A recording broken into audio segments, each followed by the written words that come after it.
The Feast of Fathom franchise is a series of video games developed and produced by Rail Studios, the first of which being published back in July of 2021 to positive reviews all round. 4 more games would be released over the years, with the latest one coming out just last year. I am definitely very late to the party with this video, but with the recent announcement of a new Feast of Fathom game which is going to be multiplayer, I decided to make my own video on the Feast of Fathom games, giving an overview of each game, giving my opinion on each game, before just having a talk about the games at the end of the video. With that being said, let's jump into the first game. The first Feast of Fathom game, Feast of Fathom Home Alone, was released on the 2nd of July 2021, and begins with a little intro explaining the backstory of the game. I didn't want to put this on Reddit just for it to be called a work of fiction. I don't even know where to start. Excuse my lack of good storytelling skills. I guess I'll just start. It was the middle of the summer. My parents had left for that weekend due to a work trip, which meant I was all by myself for the weekend. Also, I feel like I do have to mention that my sleep schedule was really messed up around this time. I would sleep and get up at just about any time of the day, though I did plan on fixing that.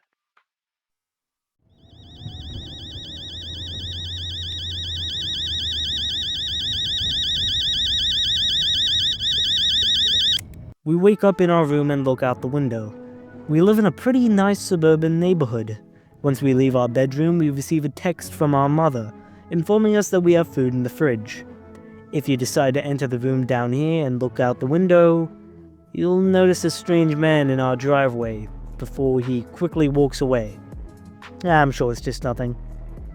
Anyway, we head downstairs and put our lasagna in the oven. While the food cooks, you may decide to explore a bit. If you exit the backyard, you'll discover the world's tiniest pool. Seriously, who was this pool made for? You could sit down in this pool and you'd still be able to breathe fine. What is this? A center for ants? Anyway, not much of a significance can be found outside, so you head back inside to fetch your food. Once you've acquired the food, your character reveals that he likes to eat food while watching TV. You head into the living room and switch on the TV to enjoy another episode of whatever the hell this is. Also, while we're here, we discover this game's loud-ass ASMR eating sounds.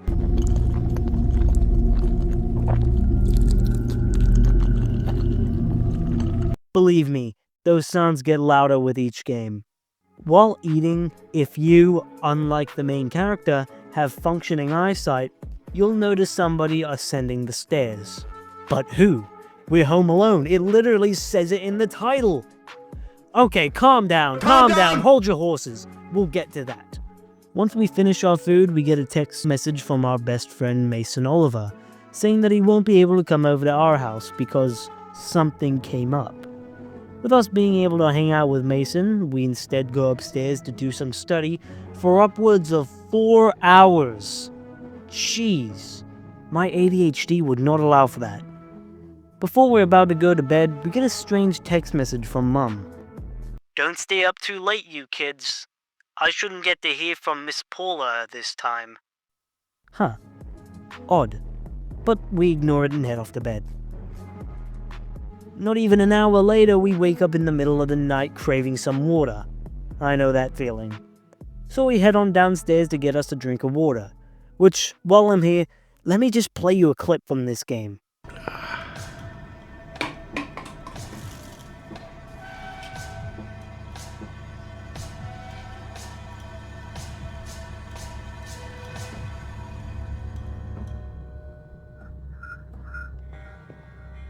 These games are actually so good at creating tension, dude, holy hell.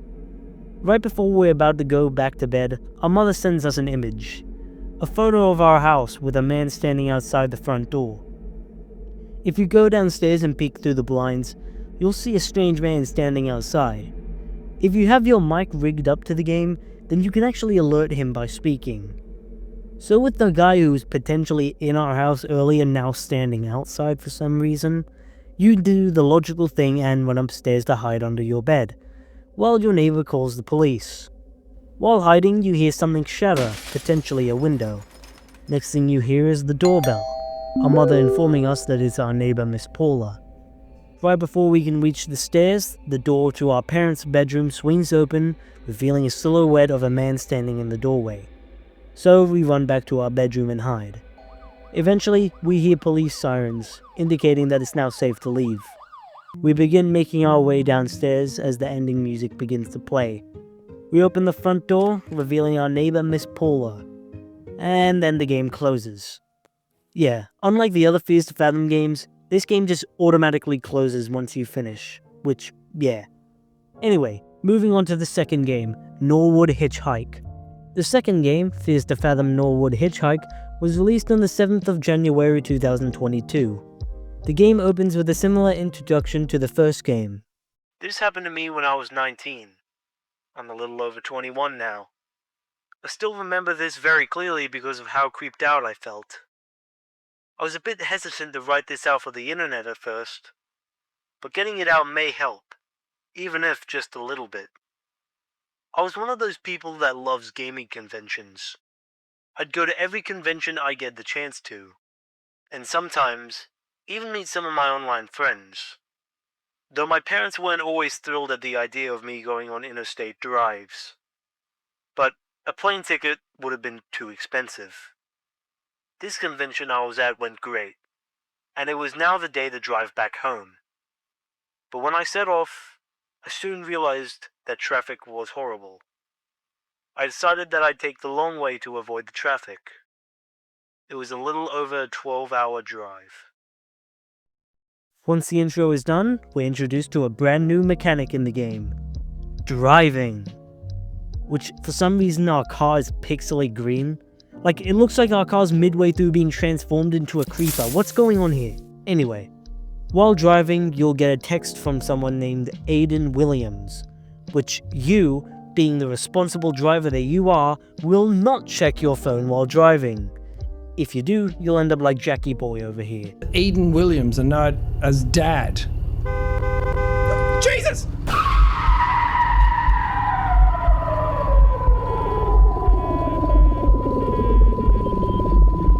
After a bit of driving, you'll realize that you're low on fuel, so you plan to stop at the nearest gas station. As you continue to drive, you might see something enter the woods, but you're quickly distracted by the lights of a nearby gas station. You pull in and enter the store.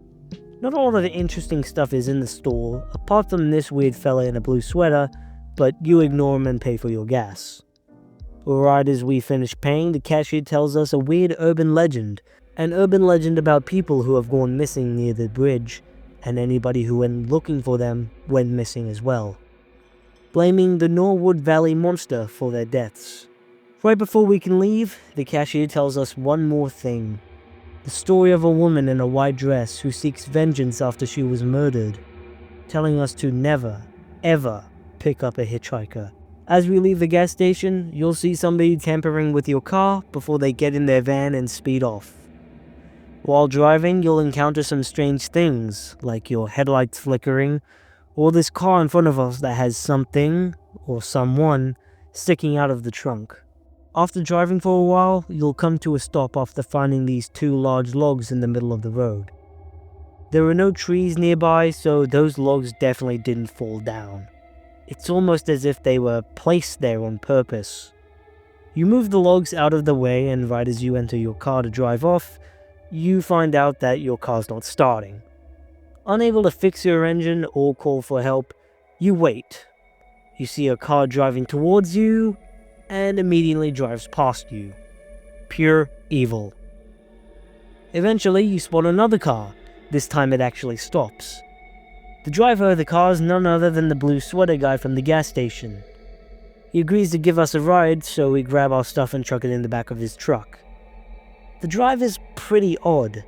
The man reveals that his name is Jason and tells us some pretty cryptic stuff. He says that he's never seen the monster that the cashier was talking about, although certain aspects of it stick out to him. Our car breaking down potentially being one of them. Before going quiet, Jason gives us one last weird statement. You don't bother them, and you don't be bothered. Jason drops us off at a motel with roadside assistance. We pay for a room and we pay for the roadside assistance and begin making our way to our motel room.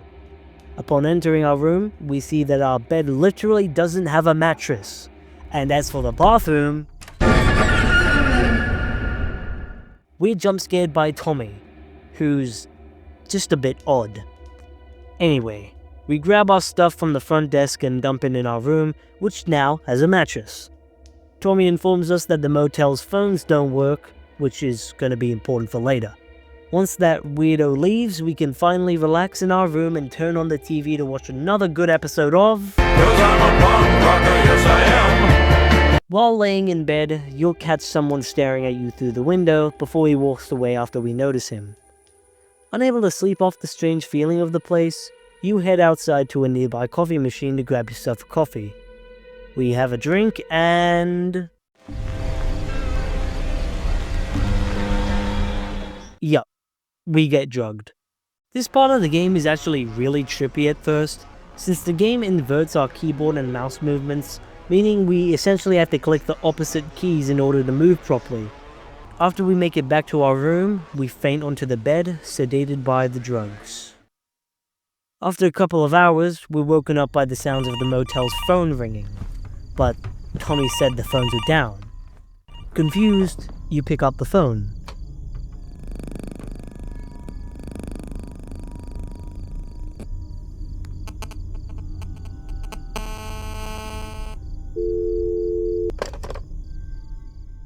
Odd.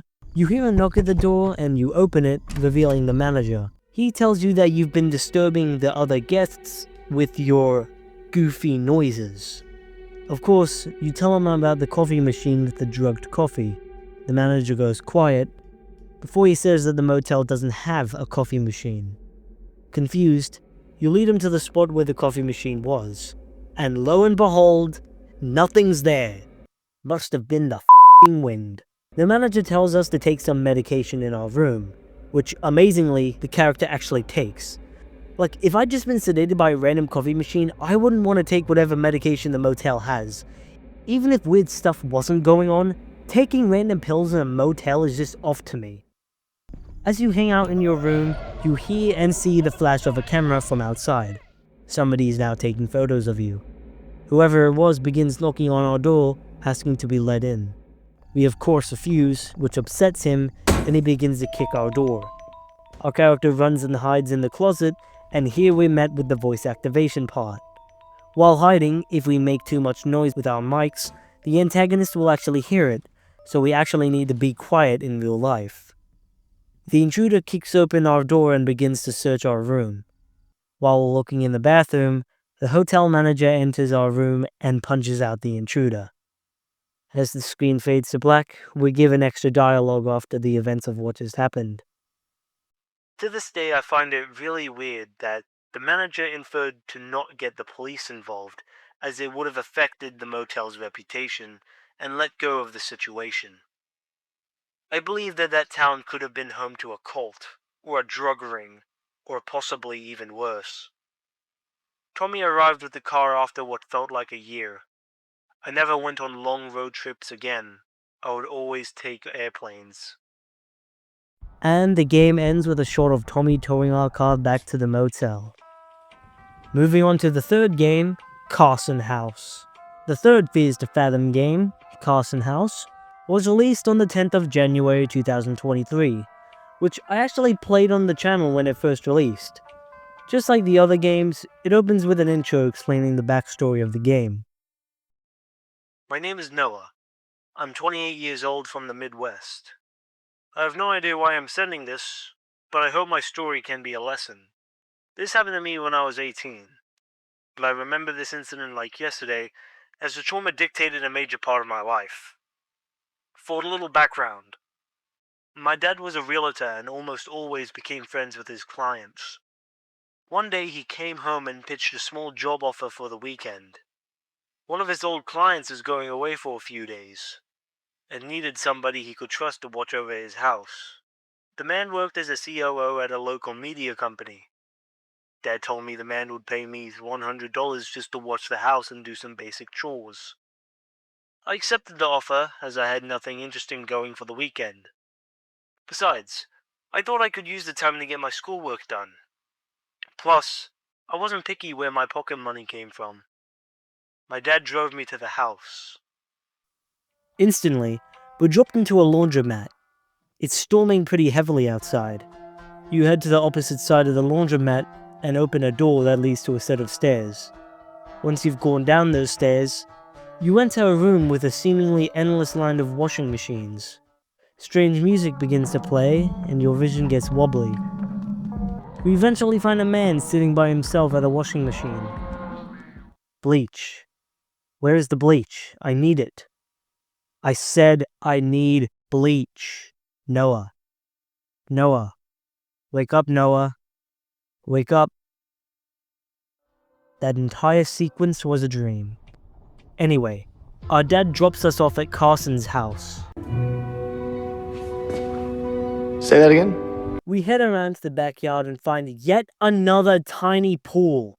Seriously, who is this pool made for? Tyrion Lannister? We also find a doggy. Pet the doggy. Anyway, we grab the house key from under a fake rock and into the house and begin to explore. While exploring, we make our way to the bathroom to make pee-pee.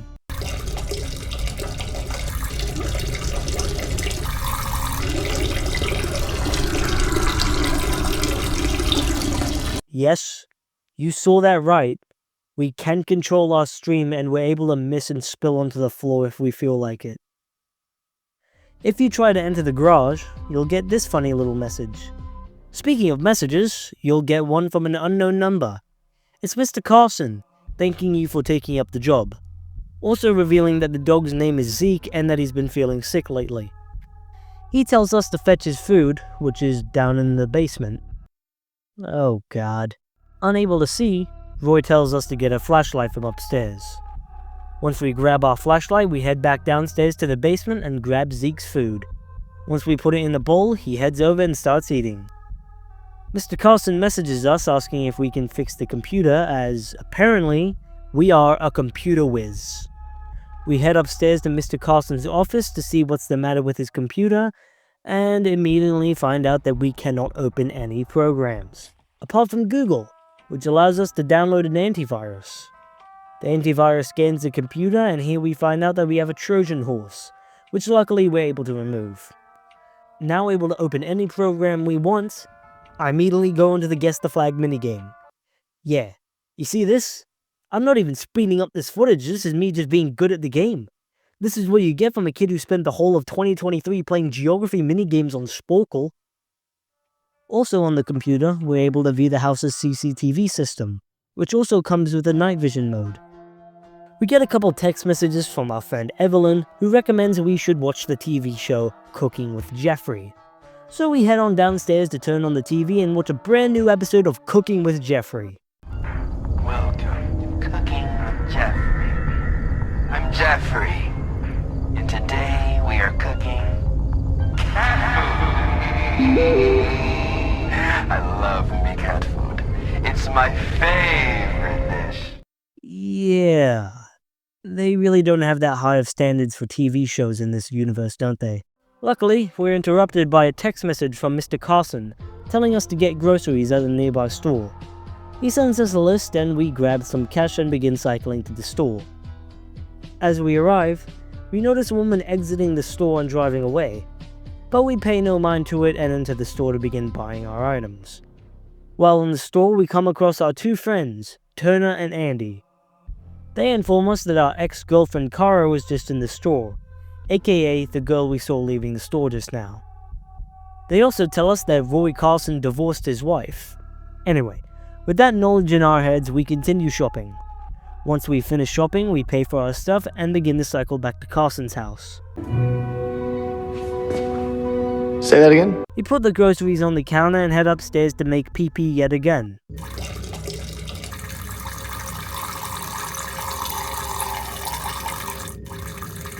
Just so you guys know, this game's extensive pee mechanics carry over into the other games as well. We head into Mr. Carson's office to do some schoolwork, but right as we sit down, we get a bunch of text messages from our friend Andy telling us to search Roy Carson divorce on the internet. Once we do that, we're met with an article about Roy Carson's divorce. The article reads, It's not unusual for audiences to be nosy about some of the celebrities' personal matters, but sometimes it's just too overbearing. We see something similar with the case of Roy Carson, the COO and co-founder of BN Media. After his very public breakup and divorce with his wife, former actress Alyssa Brown Carson, has allegedly been receiving death threats from fans of Alyssa Brown from the rumored infidelity that underwent within the relationship. Sources say Roy Carson has had people knocking on his door to confront him. Alyssa hasn't been very vocal about the situation yet, but Hunter News is actively trying to reach out to her, so you, the reader, stays up to date with the situation. Right as we finish reading the article, we realize that somebody's at the front door. We take a look at the cameras and somebody's definitely out there, holding some sort of bag. We head downstairs and open the front door, only to reveal that it's the pizza guy. The pizza guy hands us our pizza and begins acting a little strange. He asks if we can come inside the house for a while to avoid the rain, even though he has a car. We of course don't let him, and he responds in a bit of a rude tone, before running off to his car anyway. With our pizza, we settle down on the couch to watch some TV. Instead of watching Cooking with Jeffrey, we watch... You're doing your work. You'll have to spend the night in the dungeon if you don't. If you tell me what the radius of 2 squared is, I'll think about sparing you. whatever the hell this is. Anyway, Roy Carson texts us revealing that he was the one that ordered the pizza. Suddenly, our doorbell rings. Another person's at the door. We ask who it is, and nobody responds. We open the door, and it's a bouquet of flowers. I wonder if Mr. Carson sent those too. I grab them and dump them on this chair. Oh. Okay then. On the floor, it seems. Later, we get a message from an unknown number, asking how we are and what we had for dinner. Our character shrugs it off, assuming it to be somebody who has the wrong number. We head back into Mr. Carson's office and begin to do some schoolwork. After a couple of hours of working, the power shuts off suddenly. And we also get tons of new messages from that unknown number. This time coming off in a more deranged and angry tone than the last. Our character assumes that it's a prank by one of his friends. As we navigate through the dark house, if we peer out this window, we can see a car parked across the street. It wasn't there before. We head outside to where the main breaker is and find Zeke barking at it. Once the power is back on, our character notes that somebody had to have cut the power, though our character believes it's his friend. We head back upstairs to continue our schoolwork. Suddenly, we hear a strange sound coming from downstairs. We look at the CCTV and the oven's on. We can even see somebody walk past the window. Things are getting really strange now. We head downstairs and shut off the oven. Our character still believes that it's our friend pranking us. We text Andy to ask Turner to stop messing around. However, Andy reveals that Turner has been with him the whole time, having been stuck at home due to the storm. Our character goes back to looking through the cameras. We notice that the back door is now wide open. We flip through the cameras more until we see a woman. The same woman from the store. Our ex-girlfriend Kara is now in the house. She begins searching the rooms, presumably looking for us. Eventually, she makes it to one of the doors of the office. Luckily, the door is blocked by some servos. She begins to call out our name. She demands to be taken back. We quickly hide in the laundry room across from us and watch as she enters the office. Once she's out of sight, we bolt out of the room and exit the house immediately. Text afterwards explains exactly what happened. I left the house and ran down the block. My dad called the cops. Though by the time they arrived, she had already left. But I knew where she lived. Kara was one of the first people I met on a dating site. She was 3 years older than me, but I found her cute, so we started dating. However, 2 months into our relationship, she started doing hard drugs. I tried to get her help, but she turned it around on me as if I was trying to change her. One day I had enough, and I had to break up with her. I told her to leave and never contact me again. She was pissed. She was trying to convince one of the cops that she didn't intend on doing anything wrong that night. But of course, the cop wasn't buying it. They reviewed the footage, and it showed everything, from the point of her entry to the moment she grabbed the kitchen knife. But the thing that messed with me the most was the fact that nothing was stolen from the house. Turns out she was heavily under the influence of drug and alcohol at that time. She was arrested and sentenced for a while. And the game ends with a panning shot of the house as cops arrive. Moving on to the fourth game, Iron Bark Lookout. The fourth Fears to Fathom game, Iron Bark Lookout, was released on the 21st of October 2023 and is by far the highest rated of the Fears to Fathom games. Again, like every other game, it opens with text explaining the backstory of the game. Hey, I noticed you were requesting story submissions while I was watching a YouTuber play Fears to Fathom Carson House. What I'm about to recount happened to me when I was 24 or so at the time. It feels kind of weird telling anyone about this because of the bizarre and absurd nature of the whole thing, but I feel like doing so might help me process my memories of it. I knew that sharing this story anywhere else would be a dumb idea because people would say I was lying. As I'm writing this was the scariest experience of my life. I'm Jack Nelson, had a small job as a park ranger in a state park. I was a fire lookout stationed in one of the largest forests in the Pacific Northwest. Miles and miles of dense forest managed by the Forestry Service. I had a salary that allowed me to make ends meet, but I couldn't afford to treat myself to restaurants, nice clothes, etc. My biggest accomplishment so far was being able to buy an RV for myself with a lot of financial help from my dad. That RV was the only sense of home I had at the time. This one time I was transferred from one outpost to another because of some official circumstances. It was a minor inconvenience to me, though since I lived out in my RV and liked traveling, I said a few goodbyes and I was off to the new location. It was about a 2-hour drive. The game begins with us in our RV driving down the mountains.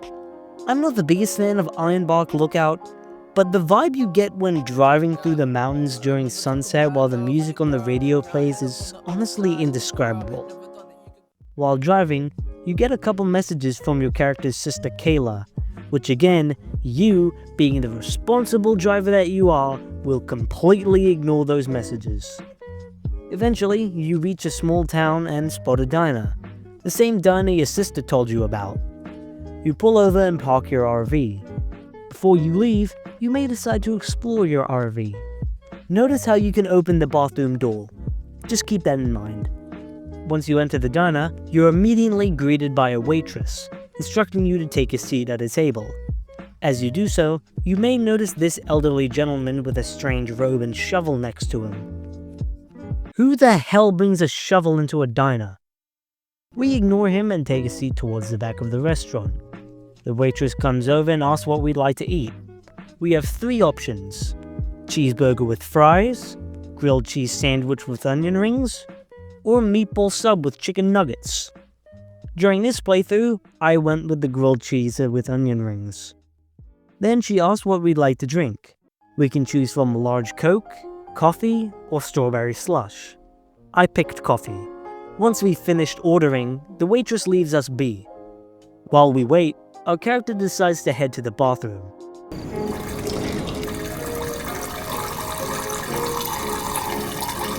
I told you Carson House's extensive pee mechanics would extend over into this game. Eventually, our food arrives at our table and we begin eating.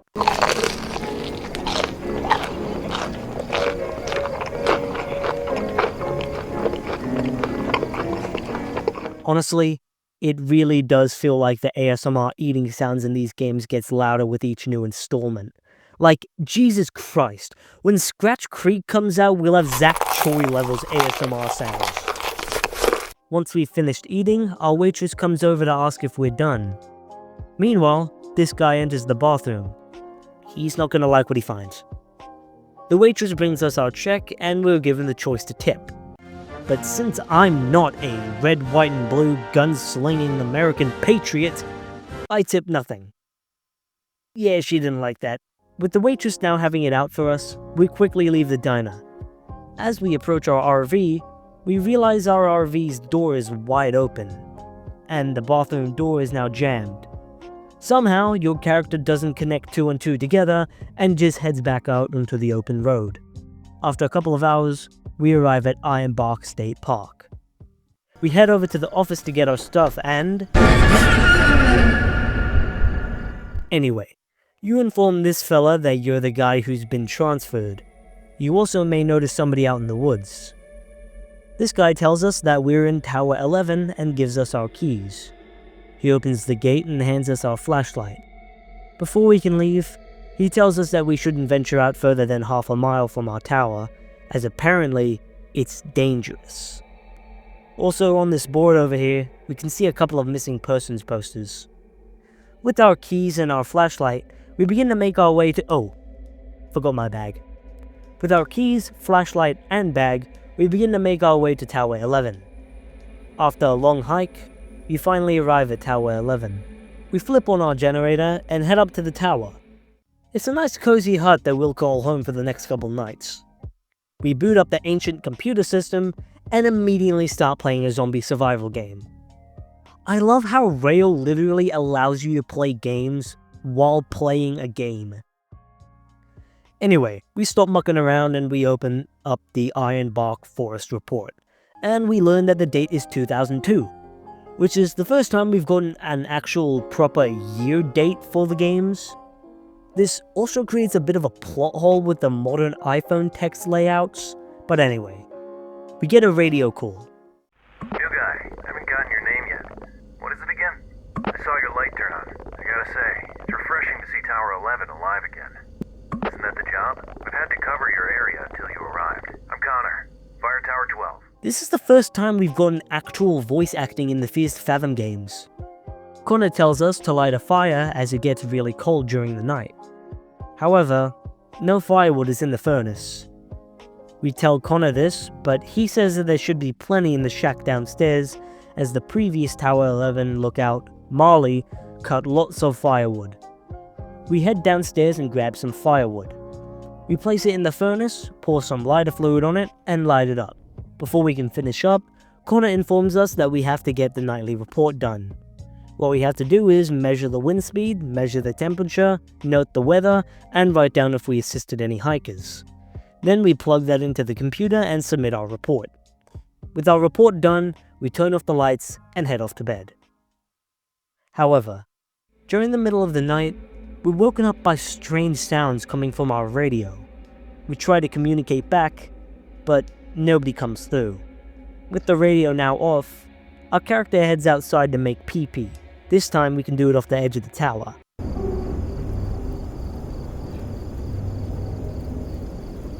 Once we're done, we head off back to bed.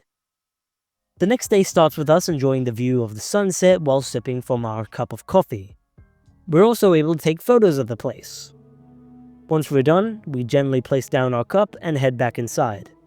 Connor is trying to contact us via the radio. We respond and he sounds really pissed. Turns out somebody has lit a fire in a non-registered camping area. We're told to go and check it out, so we grab our bear spray and begin making our way to where the campfire is. When we arrive, we hear a scream, but we also find a small campsite set up, but nobody's there. If you head over here, you might be able to hear some sort of whistling.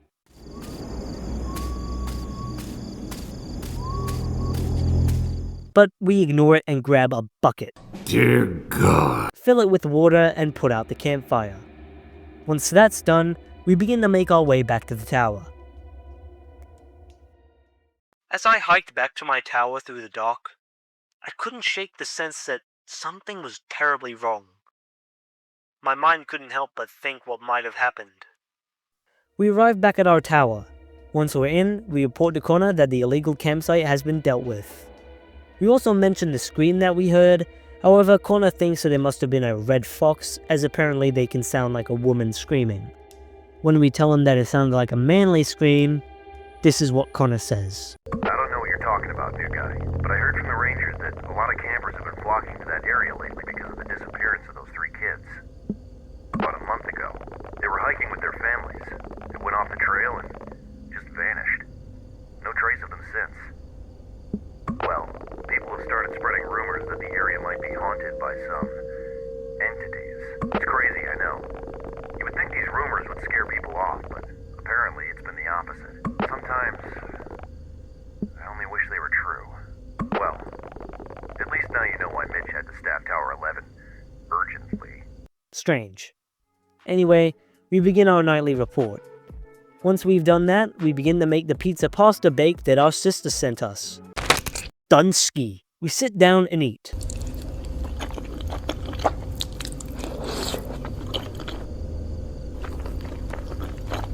Unable to finish the rest, we leave it in the fridge and light the furnace and head off back to bed. Once again, we wake up during the middle of the night, but instead of being woken up by radio static, we're woken up by a strange feeling. We notice a strange shadow being casted on the walls. Somebody is standing outside. He begins to move around the watchtower until he's standing outside the front door. We look through the blinds and we can see that he places something at the door before leaving. We open the door and a strange ritualistic giving is placed at the front door. We contact Connor and inform him of the skull, but he tells us that it's just some kids messing around with us, as apparently they did that to Molly as well. Connor tells us to lock our doors for tonight and he'll send someone in the morning to check it out. For now, we head off back to bed. Next day I woke up not being sure if last night was real or just a dream. Connor tried to reason it was a harmless prank by some kids. But there's something about that night that just felt darker. There's something strange happening in those woods. The next evening, we're on top of the tower, using our binoculars to look over the forest. We notice a flare shoot up into the sky. That moment, we start getting an incoming radio call from an unknown person asking for help. We radio back, asking what's wrong. I'm lost, and I'm really starting to freak out. I don't even know where to start. I went out to explore the area and lost track of time. And now it's dark, and I can't remember the trail back to my truck. I think I'm lost. I'm walking towards west right now, because I remember walking east when I came here. Oh, thank goodness. I see it. I'm at a trail intersection now, but I can't remember if I should take the right trail or the left to get back to the trailhead. We tell the man to go right down the trail, but then something strange happens. The man starts saying that he can hear us whistling, even though we're not whistling, nor are we out in the forest. Suddenly, he cuts out, and somebody is now at our door. We open the door, and it's just Billy with our tower supplies. Billy hands us our supplies and begins asking us why we were up north. We tell him we were investigating an illegal campsite in that area. His response is a little weird, saying it's nasty business up there. We also tell him about the skull we found the other night. He goes silent. He asks if we took a photo of it, which unfortunately we didn't. Billy tells us to take photos of anything strange that happens, and then he leaves. For dinner, we reheat the leftovers from last night. While that heats up, we do our nightly tasks. Once we've done that, we settle down in bed to eat our food. After that, we head down to the shack to grab some more firewood. This guy pops out of nowhere and scares the shit out of us. Anyway, he reveals that he's a worker doing routine maintenance on the radio tower and just wanted to stop by to say hello. We ask him what his name is, and he responds a bit strangely, but gives us the name Silas. Silas says some strange things during the conversation, mentioning how nature can't be controlled and that disasters are just a form of cleansing, a way to purify the land. After that oddball finally leaves, we take our firewood, light the furnace, but Before we head off to bed, Connor tries to radio into us. He asks us where we were, and we say we were talking to Silas. Connor gets confused, asking who Silas is. We tell him he's the maintenance worker for the radio tower. Connor goes silent again, then tells us that the radio tower has been out of service for ages now, as a lightning strike fried its systems and the cost to fix it would have been too expensive. Connor once again tries to tell us that the person we were talking to was just another one of those kids pranking us. With that done, we finally can head off to bed. My unease was starting to grow with each passing day. So when I signed off that night, I told myself that it was just a change of environment that I needed getting used to. The strangeness I'd seen so far in the woods was not enough to cause any alarms yet. However, that would soon change. The game fast forwards a couple of nights. We get a radio call from Connor during a storm. He informs us that HQ has gotten a new system update on the computer. Once we've finished updating the software, our generator shuts off. We head downstairs to investigate, and it turns out that the generator just ran out of gas. We grab the jerry can from the shack and refill the generator. Once we've done that, we enter the porta potty to make pee-pee. It's also here that we find out that this is actually a hiding spot, which will be useful later on. A week passes. Time was flying by. Connor's generator was under maintenance, which meant I had to cover his area for the past 2 days. When there were no fires going on, the only thing I do is check in on Connor twice a day. That might have been the only time I ever talked. Unless I was talking to myself. We wake up in the middle of the night. Connor is trying to radio into us. We ask him what's wrong, and he says that there's smoke coming from the west. Potentially a campsite. He tells us to take a look, so we head out into the balcony, and we can definitely see some sort of campsite. Using our binoculars, we zoom in to get a better look. The Ku Klux Klan! Ooh! There's a cult down there. We use our camera to take a photo of the cult, but when we do, the flash alerts the cult. We look down and see a cult member running towards our tower. We run inside and hide under our bed. Eventually, the cultist kicks down our door and begins to search our room. After a bit of looking, he leaves. That's when we take the opportunity to leave the tower. However, when we make it to the stairs, the cultist notices us and begins to chase us. We run down the tower and hide in the porta potty. The cultist searches the area before checking the shack. While he's in there, our character makes a run for it. After a while of running, we make it back to the gate, but we're not completely out of the woods yet. We turn around and see the cultist is right behind us. We run into the RV and start it up. As adrenaline kicked in, I hit the gas and drove to the nearest ranger cabin. Out of breath, I radioed to Alert HQ. "Look, Jack, we all get a little stir-crazy out here," Mitch answered. Next morning, authorities allegedly ran a small investigation of the area. But of course, they met with no signs of misconduct. No one ever believed my story, dismissing it as a product of isolation. "Just stick to looking out for fires," Mitch offered.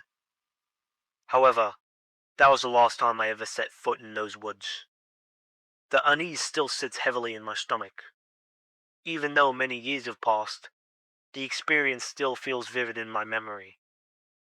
My family thought I was making up the whole thing, which is really out of my character. But I know what I saw. Real or not, after dark, these woods can be a haven for illegal activities. So if any of you plan on going camping soon, please be safe. And the game ends with a shot of us driving our RV down the highway. Now on to the fifth and latest game, Woodbury Getaway. The fifth and latest Fears to Fathom game, Woodbury Getaway, was released on the 13th of September 2024. And just like Carson House, I made a video playing the game when it released. Which, not gonna lie, that was actually a pretty good video. Unlike the other games, Woodbury Getaway doesn't open with text, but rather spawns us in an office. We click on the computer and immediately start playing a game.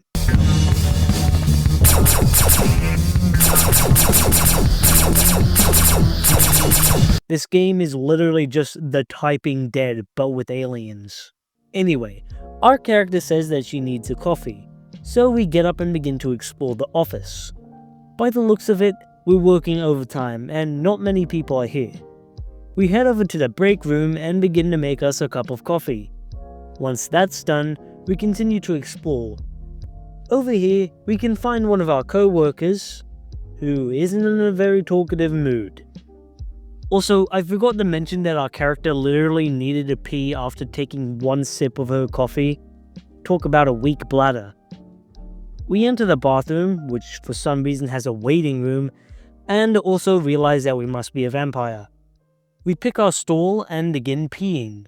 But since we're playing as a girl, we can't control our stream. Aww, boo! While we make pee-pee, we can hear some footsteps coming from outside. Once we're done, we're met with the janitor, who I've dubbed as Larry, and who has most likely strangled his wife. Larry apologizes and goes back to cleaning. While I'm here, let me just talk about the weird design of this office. There are two sinks in this dark corner where there could be stalls instead, especially since there are more sinks in the opposite direction. The bathroom has a waiting room with bubblers, even though there's a break room where you can get a better drink of water. Speaking of the break room, there's this weird window which allows you to see more cubicles, but there's blinds. Why is there blinds on an indoor window looking out into a break room and more cubicles? Anyway, with that little rant out of the way, let's get back to work. We begin to make our way back to our desk and notice that our phone's ringing. We answer it and... Hey Harp, it's Mike. I've been trying to call your cell for the last 2 hours. It just keeps going to voicemail. Is everything alright? Oh snap, I was starting to think maybe you were ignoring me. I'm just kidding. Anyway, what are you still doing at work? It's getting kinda late. Damn, Harp, that sounds rough. Good thing I called to cheer you up. About our trip, did you get a chance to book the rental house? No worries, Harper, I don't want to stress you out. As long as you book it tonight, I think it'll be fine. Hey, I was thinking, since we both live in the city, maybe I could pick you up and ride together. It'd be nice to catch up. You know, save on gas and relive the good old days. Just a little bit of Mike and Sydney time before Nora gets there. I guess I'll let you get back to work then. Oh, wait, one more thing. When you book the rental, please make sure to keep it under $100 a night. Nora and I were talking and she's been on a pretty tight budget. Things haven't been... We hop on the computer and visit rentacabin.com and see a very nice cabin, but it's out of our price range. Okay, this one is just unreasonable. Finally, we find one for under $100. The cabin looks nice, so we book it. Hey, I'm assuming you get hundreds, if not thousands of these stories sent daily. So, I'll give you a basic rundown of something that happened to me. I'm sorry if some of it is written weird, but I was rushed. When I was in my early 20s, I worked at a big consulting firm in my city. Life at the firm was a constant juggle of deadlines, client meetings, and trying to prove my worth, which didn't leave much room for leisure, let alone a social life. The job paid well, sure, but at the expense of my mental peace. I'm Sydney Harper, and this story takes place during one of those days. One of my college friends, Mike, suggested that we take a weekend getaway to rural Vermont, which sounded like a perfect break from the cycle of work. And my other friend, Nora, was quick to jump on board as well. The plan was simple. We rent a small cabin, close our shift early on Friday, leave and be back on Monday. Mike came to pick me up. We're in an elevator with this joyous looking fella. We chat to him, and he reveals that his name is Gale and that he works as a software engineer. Eventually, we get a call from Mike, signaling that he's here. We grab our bag and enter the parking garage. Also, while I was playing, I found out that this guy's car must have hyperspeed, because Watch this.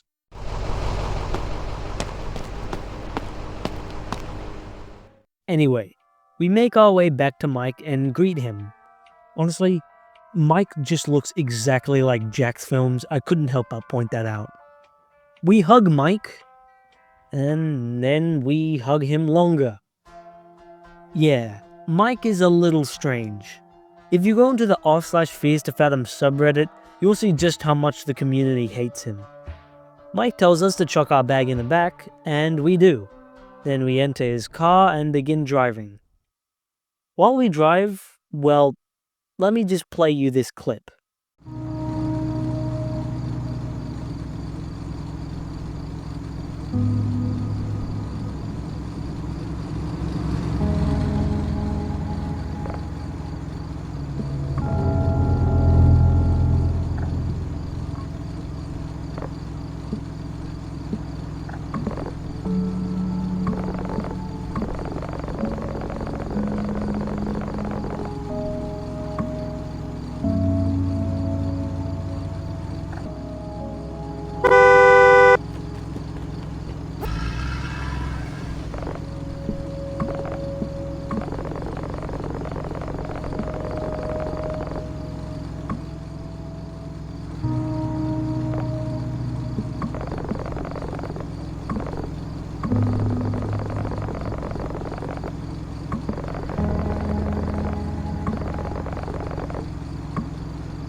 I just wanted to play that clip to show you how calming this game can be when it's not being scary. Anyway, we arrive at a nearby town and head over to a pizza restaurant for a quick meal. Mike, being the gentleman that he is, holds the door open for us. Once we're in the restaurant, we order our pizza. We can choose from cheese, margarita, Moe's Special, pepperoni, and veggie. I chose Moe's Special, veggie, and cheese. Once we've ordered, we take a seat at a table and wait. While we wait, we get a voice message from our friend Nora. Oh, you guys are going to hate me. I swear I'll get on the road as soon as I can, but something last minute popped up. I'm not going to bore you with all of the details. The long and short of it is one of my clients needs a last minute change. Their payments are about the only thing keeping the lights on. I hate to leave so late, but I've got to keep them happy. I'll have this logo done before you know it, and be on my way. Well, looks like Nora's gonna arrive a little late. So we have to spend more time with Mike. The counter guy calls out our number, so we get up and grab our pizza. We sit down and begin to enjoy our food. However, we're interrupted by this guy. He asks if he can hitchhike with us, which we say no to, but then he begins to act a little rude before finally leaving. Once we finish our pizza, we're given the option to burp. Okay, between the burp button, piss control, and ASMR sounds, I'm beginning to think that the developer has some weird fetish. Anyway, Mike tells us I should drive the rest of the way, so we take his keys and continue to drive to the cabin. Eventually, we reach Woodbury and arrive at our cabin. We grab our luggage from Mike's truck, and as we near the front door, you might be able to notice somebody upstairs peering out the window. We open the lockbox and grab the keys to the house. When we enter, Mike heads to the bathroom while we stock the kitchen. Once me and Mike finish our businesses, Mike and I do our businesses. Again, once we finished our businesses, we begin to explore the rental. We head upstairs to where we saw the guy in the window, and this is Rick, aka the owner of the house, and he's a bit strange. He tells us that the reason why he's still here is because of his cat and because the TV is broken. Rick offers to give us a tour of the rental, so we reluctantly agree. On the tour, he shows us the bathroom, the bedroom, the laundry room, which leads to a balcony that oversees the backyard and a nearby stream. Then he shows us the storage room before heading downstairs to show us the kitchen. And then he leads us to the basement. Mike notices this locked room and asks what it is. Rick tells us that it's just a place for storage and we shouldn't worry about it. Before we can leave the basement, Rick says that the previous owner's mother died down here and that the basement is apparently haunted. Ooh, spooky. Anyway, Rick finally decides to leave, but before he does so, he asks for our name as he forgot. We remind him that our name is Sydney, and then he finally leaves. After that, we head upstairs to take a quick shower. Once we're done, we head back downstairs, only to find Mike holding a fishing rod, asking if we'd like to go fishing. We say yes, so we head outside to the shed, grab a fishing rod and some bait, and sit by the stream and begin to catch fish.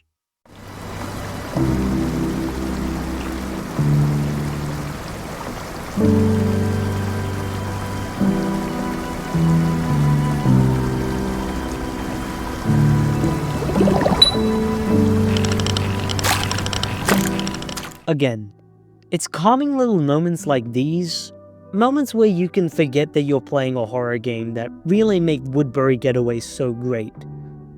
While fishing, however, you might be able to see someone stare at us from the bridge, but they continue walking after a bit. Anyway, once we've caught all our carp, we head inside and begin to cook us a meal. Once we finish preparing our meal, we put it in the oven and wait.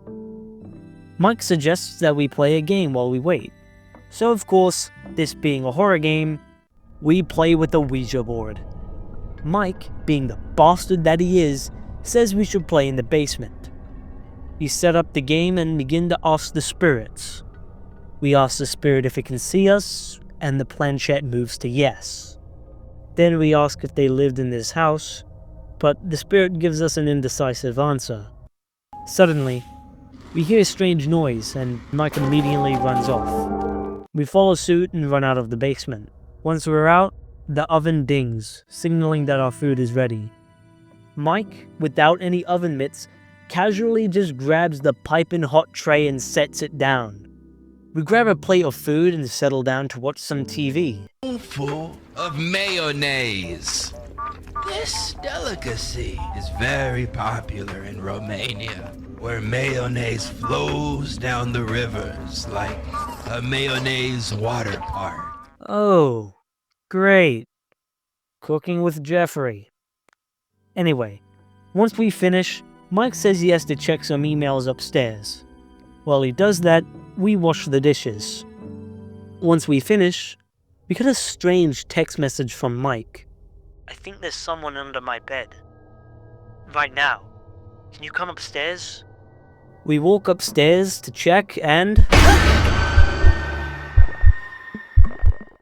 you, Mike. Mike then suggests that we play hide and seek, which we agree to. Mike counts, and then we head down to the basement to hide under the little Harry Potter room. It's here that we learn that this is actually a hiding spot, which will come in handy later on. Eventually though, Mike finds us. It's our turn to seek, so we count to 10 and begin searching. Eventually we find him upstairs in a closet. However, Mike tells us that he heard something above him. We notice an attic door and enter the attic. We begin searching and... yeah, it's just a cat. This must have been the cat that Rick was talking about. We tell Mike that it was just a cat, so we continue our game of hide and seek. Mike begins counting, and we decide to hide in the tool shed outside. Eventually, Mike enters the backyard. As he searches, we see something move inside the house. But Mike ends up finding us. It is now our turn to count. Once we've counted, we head out to find Mike. Eventually, we find... not Mike.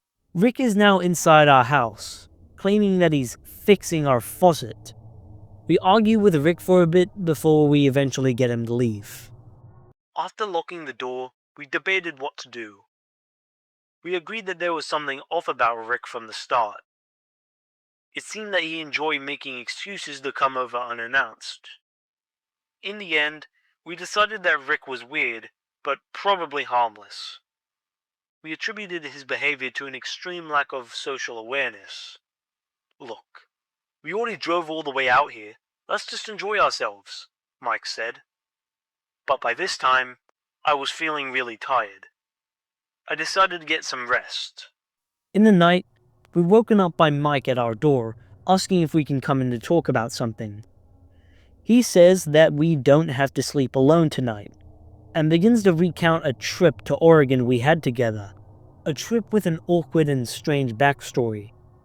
At that moment, we get another voice message from Nora. This is what she says. Guys, I think I'm about 70 miles away from Woodbury, and my stinking tire just blew out. My brother said he checked him a few days ago, but, well, you know how reliable Joseph is? Anyway, it's snowing, and I'm on the side of the road on Highway 11 near Killington. There's a sign by the side of the road. It's hard to see. I think it says Kent Pond. I'm freaking the hell out. The snow is like half a foot deep, and I can't get the lug nuts off the tire. I hate to ask, but can you two come get me? Or help change the tire? I just want to get to the house, drink some wine on the couch, and cry. There's enough gas in the car to keep the heater running, but I'm going to lose my mind if I have to sleep in my car tonight. Please come get me. Thankfully, Mike offers to go fetch Nora for us while we can stay back and rest.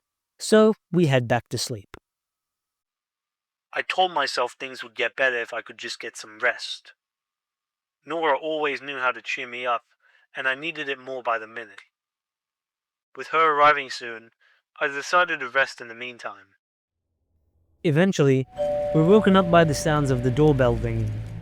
We head downstairs to see who's at the door, and it's the hiker from the restaurant. We ask him what he wants, and he says he wants to stay inside the house until his friends get here. We of course say no, and he gets really aggressive. He also says that he was the one looking at us from the bridge earlier, while we were fishing. We threaten to call the cops, and he begins to leave. Before he leaves, he says this. But let me tell you something. You'll get what's coming to you for leaving me out here. Karma's a bitch, my friend.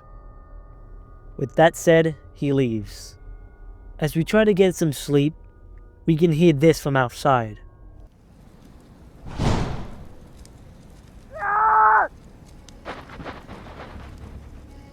Our character gets worried and decides to text Rick, asking if he can come over.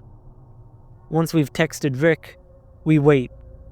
Eventually, Rick arrives at our door and we let him in. We explain the situation to him, and he says that we don't have to worry about him anymore. We also notice that Rick is holding a hammer in his hand. Rick heads over to the fireplace and talks about how the storm tends to bring out the worst in people. At that moment, we get a bunch of text messages from Rick. Come back over? What do you mean? I live in Burlington. I haven't been to the rental in weeks. This person we've been talking to isn't Rick. We confront him about it, and he says this. This is my house. I will leave when I want to. I want what's mine. This house and you. You're trespassing. If anyone is leaving this house, it will be one of us. Rick runs to the door and breaks the lock. As he does that, we hide under the stairs in the basement. Rick enters the basement and looks around. Eventually, he enters the locked room and searches it. While he's in there, we take the chance to run. However, Nora calls us, alerting Rick. With Rick now chasing us, we run upstairs and hide in our bedroom's closet. Rick breaks down our bedroom door and searches the room. Before he can get to us, we hear the sound of Mike's truck arriving, and Rick leaves. As we leave the closet, once again our phone rings, alerting Rick. This time we hide in the attic. Rick searches the closet before running off. Once Rick has finally left, we leave the attic and head downstairs to see Mike kicking down the door, with Nora right next to him. I told them everything that happened after Mike left.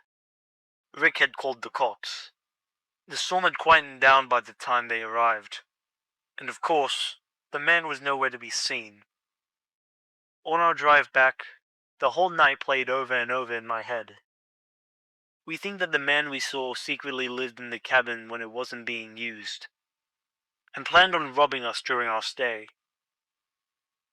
But the cops seemed to think that there was more intent behind the man's actions aside from just robbing us.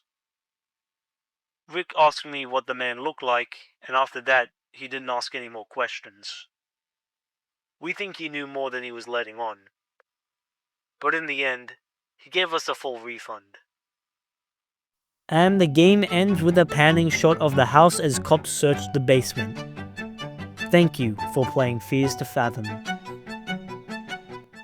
And that was the Fears to Fathom franchise. And like I said at the beginning of the video, this is the part where I talk about the games. Personally, I think the best game in the series was Carson House. I know I was just talking about how good Woodbury Getaway was, but while playing Carson House, I just felt this overwhelming sense of dread and anxiety that something was gonna pop out and get me. The layout and design of the house didn't help either. The house was actually to scale and felt like a real house, which is something a lot of video games are bad at. This is why I think Carson House is the best game in the franchise. The second best I'd say would be Woodbury Getaway. It had a lot of scares and an intense atmosphere. It also had a lot of pleasant and calming segments when the game wasn't trying to be scary. Third best I'd say is Norwood Valley Hitchhike. There were some good scares and the atmosphere could be scary, though there were some parts that were pretty dull. Fourth is Home Alone. There isn't much to talk about because of how short the game is. It definitely was scary in some parts. There were a couple of plot holes, like first the guy is outside, then manages to get inside without making a noise, then he's outside again, but breaks in by breaking a window or something. For the worst game in the series, I'd say Ironbark Lookout. I know I'm gonna get some heat for this, especially since a lot of the community says that Ironbark Lookout is the best game in the franchise. But when I say it's the worst in the series, I don't think it's necessarily bad. The opening was nice, and towards the end it did pick up in tension and scariness. But that's really it. Most of the game is just doing tasks, eating, or speaking on the radio with the occasional scary moment or jump scare. That was my personal ranking of the Fears to Fathom games.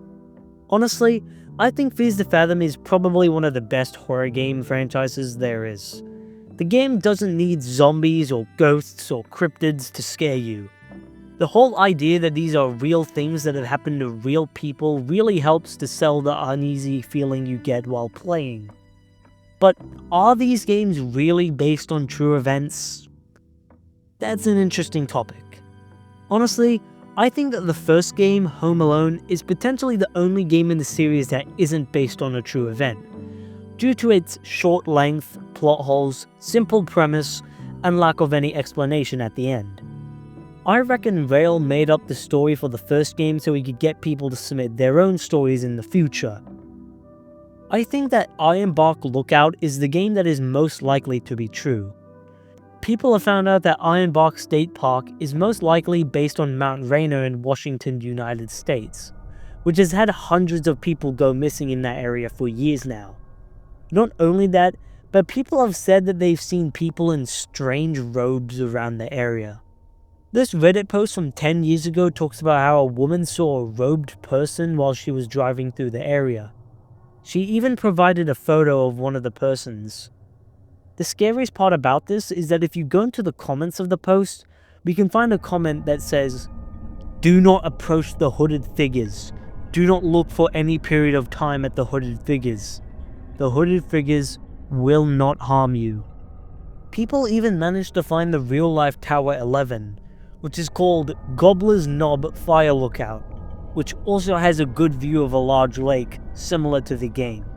Then there's also the fact that people have managed to find the real-life cabin used in Woodbury Getaway, which I won't provide a photo of because I'm not sure if that goes against YouTube's TOS.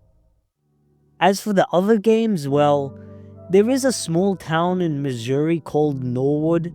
It doesn't have that big of a population, but there are some motels nearby, so there's that. As for Carson House, well, the plot of the game is very similar to a story by the YouTuber Mr. Nightmare in their video 3 True House-Sitting Horror Stories.